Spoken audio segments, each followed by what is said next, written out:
आज हम आपको मल्टीपल चॉइस क्वेश्चंस के बारे में डिस्कशन करेंगे और किस तरह से इसको हल किया जाता है वो हम बताएंगे। सबसे ज़रूरी चीज़ है कि मल्टीपल चॉइस क्वेश्चंस में बहुत सारे चॉइस दिए जाते हैं और उसमें से एक सही होता है, तो उसको जल्दी से जल्दी और कैसे सॉल्व करेंगे इसका टेक्निक आपको बताएंगे। तो आइए शुरू करते हैं। सबसे पहला क्वेश्चन है, देखिए ये, which of the following is not a unit of angular momentum? So as you know that angular momentum L is equal to I omega and I is equal to m r square omega. तो therefore इसकी unit क्या हो जाएगी, kilogram metre square by second to the power -1। तो आप देख रहे हैं कि इसका जो है एक यूनिट तो यही आ गई। इसी तरह से ये भी सब उसकी यूनिट है। केवल एक जो है डी वाला किलोग्राम मीटर पर सेकंड नहीं होगा। क्यों नहीं होगा? क्योंकि देखिए किलोग्राम मीटर सेकंड ये क्या होता है, देखिए ये होता है लीनियर मोमेंटम होता है। P is equal to M into V, क्योंकि यम का हो जाएगा किलोग्राम और वेलासिटी अभी वेलासिटी हो जाएगी मीटर पर सेकंड। तो ये आपका मोमेंटम का लीनियर मोमेंटम हो गया। तो इसका मतलब ये चीज़ें यही है आपका आंसर ये। तो चलिए अब दूसरा क्वेश्चन हम देखते हैं कि दूसरे क्वेश्चन को कैसे सॉल्व करेंगे। देखिए ये है question, an object is moving along a circular path a quantity that remains constant during the motion is। तो देखिए एक ऑब्जेक्ट जो है वो मूव कर रहा है, कैसे? सर्कुलर मोशन में। तो पूछ रहा है कि किस तरह से इसका जो है कांस्टेंट रहेगा, कौन सी फिजिकल क्वांटिटी कांस्टेंट रहेगी। तो जैसा कि आप जानते हैं सर्कुलर मोशन में एंगुलर मोमेंटम जो होती है वो कांस्टेंट होती है, क्योंकि as you know that L1 is equal to L2 conservation of angular momentum omega I. तो this is omega 1 I1 is equal to omega 2 I2। तो इस तरह से एंगुलर मोमेंटम जो होगा वो क्या हो जाएगा, कांस्टेंट रहेगा।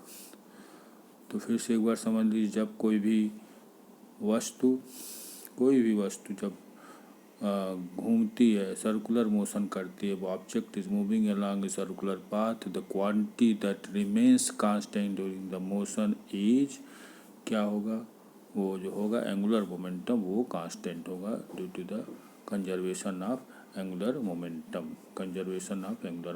L1 is equal to L2 omega 1 I1 is equal to omega 2 I2, ये कंजर्व है। अब नेक्स्ट क्वेश्चन में देखिए, नेक्स्ट क्वेश्चन में हम फॉर ए रिजिड बॉडी, ये है for a rigid body rotating about a fixed axis,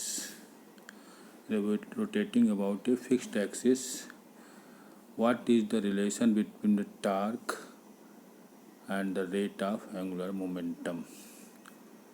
तो देखिए आप फार्मूला हम आपको बता भी चुके हैं पहले, एयर torque is equal to I into alpha, ये होता है। तो यही फार्मूला होता है। एक आप ये भी जानते हैं, हमने बताते हैं is equal to M into a linear momentum के लिए। यहाँ पर ये जो है ए जो है त्वरण है, लीनियर एक्सेलरेशन है, जबकि ये जो है अल्फ़ा जो है एंगुलर एक्सेलरेशन। अल्फ़ा की वैल्यू आप जैसा कि जानते हैं, this is equal to d omega upon d t. तो अल्फ़ा जो होती है वो एंगुलर एक्सेलरेशन होता है। टार्क है ये, torque tau is equal to torque I into alpha. ये दोनों फार्मूले एक तरह से सिमिलर हैं। Torque is equal to I alpha, F is equal to M into, ये जो है सर्कुलर मोशन के लिए लगाया जाता है, जबकि एम ए जो है लीनियर मोशन के लिए लगाया जाता है। तो इसका मतलब ये जितने भी इसके विकल्प हैं ये तीनों, आई alpha, D L upon d T, and dt L upon dt, ये सब के सब जो होगा वो सही है। चलिए अब नेक्स्ट क्वेश्चन में चलते हैं। इन the absence of external force the total angular momentum of a system क्या होगा, रिमेन्स कांस्टेंट होगा। क्यों? क्योंकि देखिए कंजर्वेशन ऑफ एंगुलर मोमेंटम ये है L1 is equal to L2। Conservation of angular momentum क्या होता है, initial angular momentum is equal to final angular momentum. I1 omega 1 is equal to I2 omega 2। मतलब प्रारंभिक linear momentum angular momentum is equal to अंतिम angular momentum I1 omega 1 is equal to I2 omega 2। तो ये क्या हो जाएगी, constant रहेगी। कब? जब एब्सेंस ऑफ एक्सटर्नल, जब कोई भी force is not applied, force को हम नहीं लगा रहे हैं, तब जो है angular momentum L1 is equal to L2 होगा। तो ध्यान दीजिए, in the absence of external force the total angular momentum of a system remains constant. Angular momentum of a system क्या होगा, वो कांस्टेंट होगा। दिस इज ए कांस्टेंट, ये बदलेगा नहीं, चाहे वो शुरू में जो होगा वही लास्ट में भी होगा। तो आशा करते ये भी समझ में आ गया होगा। आगे अब चलिए बढ़ते हैं दूसरे क्वेश्चन की तरफ। देखिए, which of the following quantity is conserved in the absence of an external torque?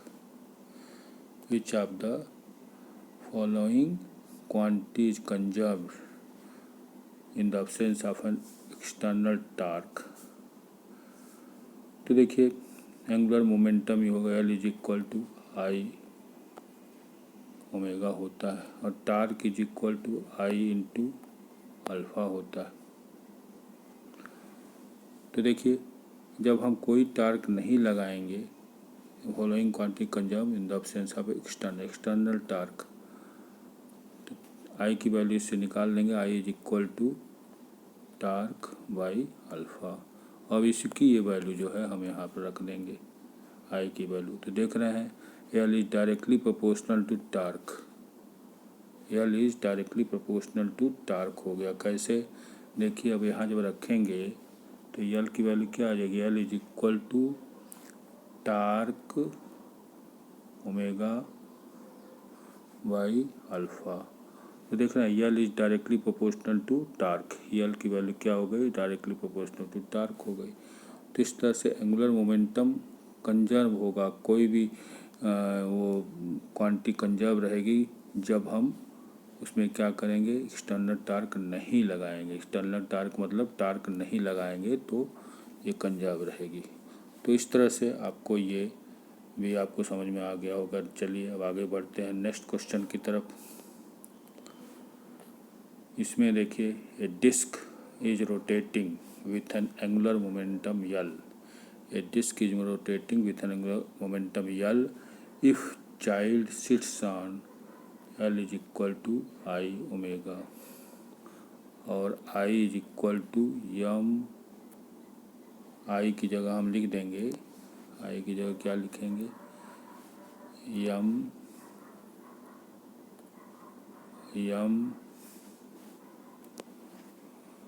Yama R square omega.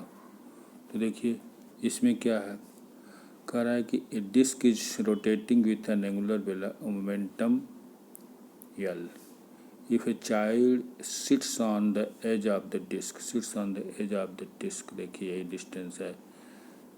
what happens to the disk angular velocity, angular velocity क्या होगी। तो देखिए इसमें क्या करना है आपको, कोई भी बच्चा बैठा हुआ है वो किनारे चला जाता है, तो किनारे जब चला जाएगा तो इसकी डिस्टेंस बढ़ जाएगी।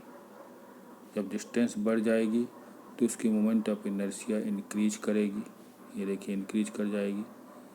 और जब इंक्रीज करेगी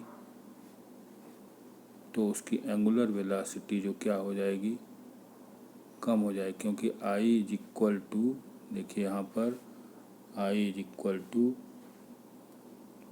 यहाँ पर क्या है, I is equal to L by omega. तो आई की वैल्यू क्या हो गई, एल अपान ओमेगा, और एल की वैल्यू जो है मोमेंट ऑफ इनर्शिया पर डिपेंड करती है। तो जैसे जैसे दूरी बढ़ेगी उसकी मोमेंट ऑफ इनर्शिया इंक्रीज होती चली जाएगी, क्योंकि ये I is equal to M R square तो इंक्रीज होगी, और जब ये इंक्रीज होगी तो उसकी जो होगी वो जो वेलोसिटी है वो डिक्रीज होती चली जाएगी। तो वो वेलोसिटी जो होगी वो क्या हो जाएगी, वो डिक्रीज हो जाएगी। अब चलिए हम आगे बढ़ते हैं दूसरे क्वेश्चन की तरफ। देखिए अब इसमें क्या करना है, a rotating object moment of inertia double, what must happen if its angular velocity of angular momentum to remain constant। देखिए if a rotating object moment of inertia double हो जाती है, what must happen to its angular velocity for angular momentum to remains constant। तो L is equal to क्या होता है, आई omega. अब दूसरी बार ये क्या कर रहा है कि इसकी मोमेंट ऑफ इनर्शिया जो होगी वो डबल हो जाए, तो टू आई ओमेगा हो गई। तो इसका जो कह रहा है कि what is the angular velocity, या क्या होगी, what must happen angular velocity पर क्या असर पड़ेगा। तो देखिए एंगुलर वेलोसिटी यही है, ये जो है आपकी एंगुलर वेलोसिटी है।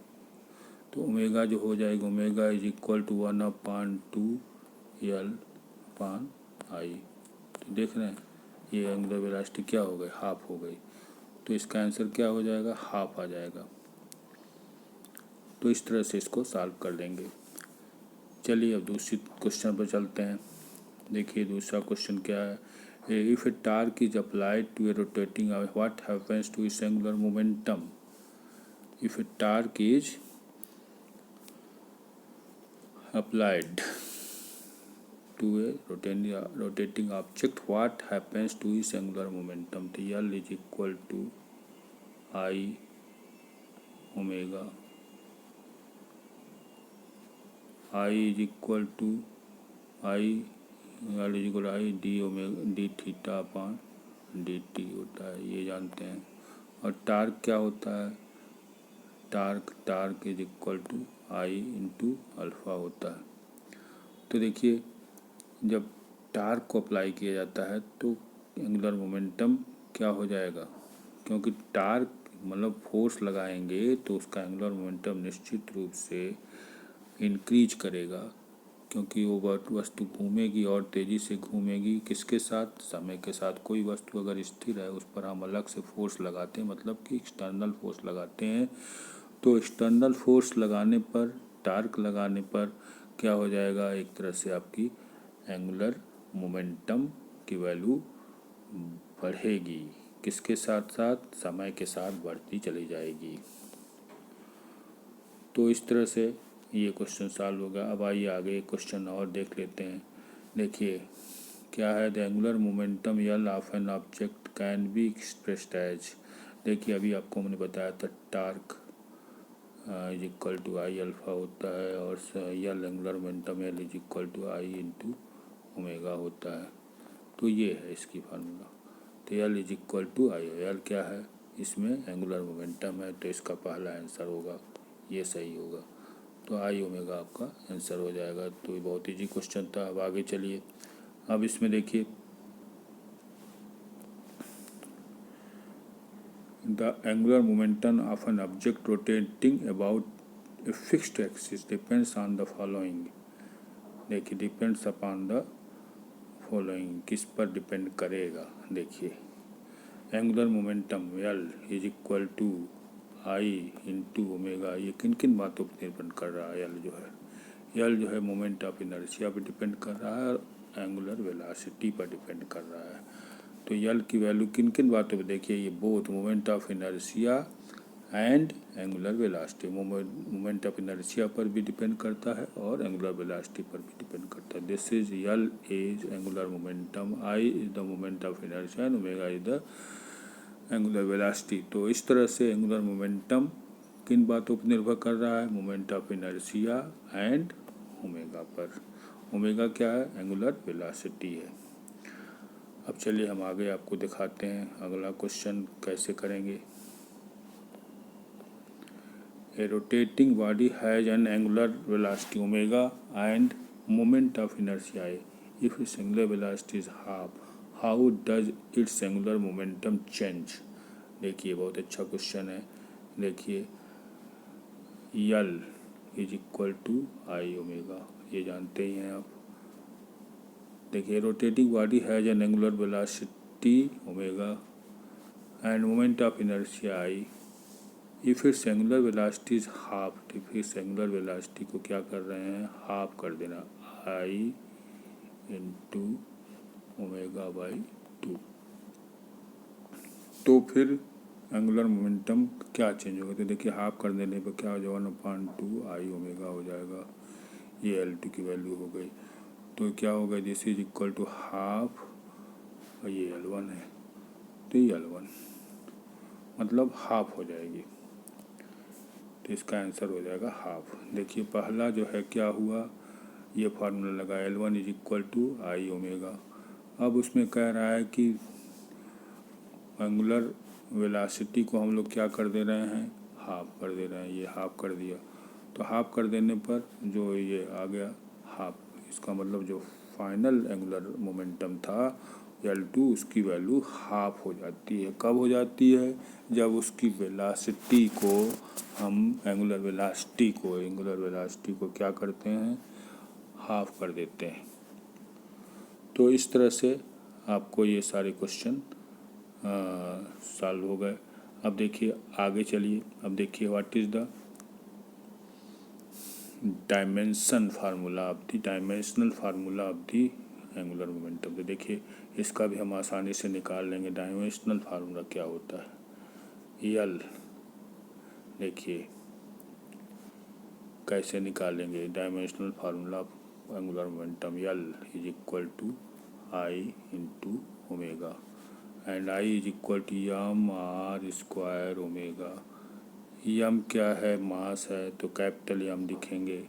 आर क्या है? डिस्टेंस है, तो दिस इज L स्क्वायर होगा। ओमेगा की यूनिट क्या होती है? T⁻⁻1 हो जाएगी। तो इस तरह से इसका ये डायमेंशनल फार्मूला हो गया। तो क्या हो गया आंसर? यम L स्क्वायर T⁻⁻1। क्यों? क्योंकि यम को हम मास को कैपिटल यम से दिखाएंगे, ये डिस्टेंस है आर तो इसको L स्क्वायर से दिखाएंगे, और ओमेगा की होती है d⁻dt, इसकी वैल्यू आप जानती हैं d⁻dt होती। तो इस तरह से आपको ये निकल जाएगा। तो क्या वैल्यू आ गई? यम L स्क्वायर T⁻⁻1। तो ये आपका इसका आंसर हो गया।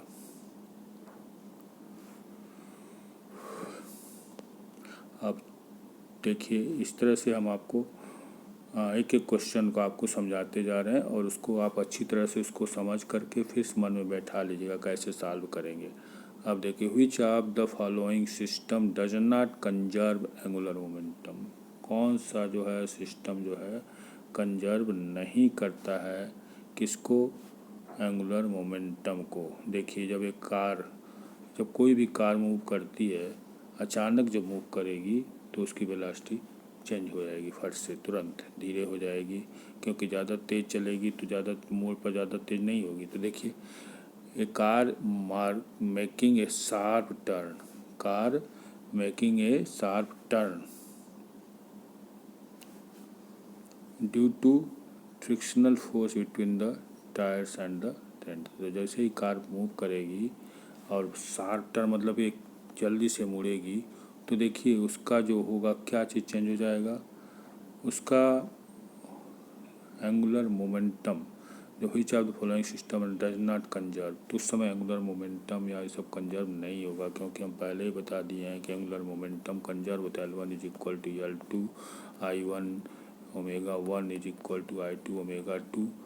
तो लेकिन ये केस तभी लागू होगा जब वो सीधी रेखा में ऐसे चल रही है, लेकिन शार्प टर्न अचानक मुड़ने पर निश्चित रूप से उसकी वेलोसिटी वो नहीं रहेगी। कार की वेलोसिटी क्या हो जाएगी, एंगुलर वेलोसिटी क्या हो जाएगी, कम हो जाएगी, क्योंकि कार अचानक अगर बहुत तेज़ी से मोड़ेंगे तो एंगुलर वेलोसिटी ज़्यादा होने पर वो गिर जाएगी या लुढ़क सकती है, इसलिए उस समय वेलोसिटी, एंगुलर वेलोसिटी क्या हो जाती है, कम हो जाएगी।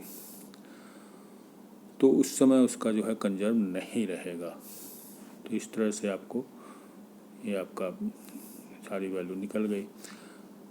तो इस तरह देखिए बच्चों, आज हमने काफ़ी ज़्यादा इसके क्वेश्चंस आपको समझाए, और सब किस चीज़ों पर समझाया गया है क्वेश्चन देखिए, यल पर। यल क्या है, एंगुलर मोमेंटम है, आई क्या है, मोमेंट ऑफ इनर्शिया है, और ओमेगा क्या है, कोणीय वेग है। तो इस पर जो है ऑब्जेक्टिव टाइप के क्वेश्चंस आपको बताए गए।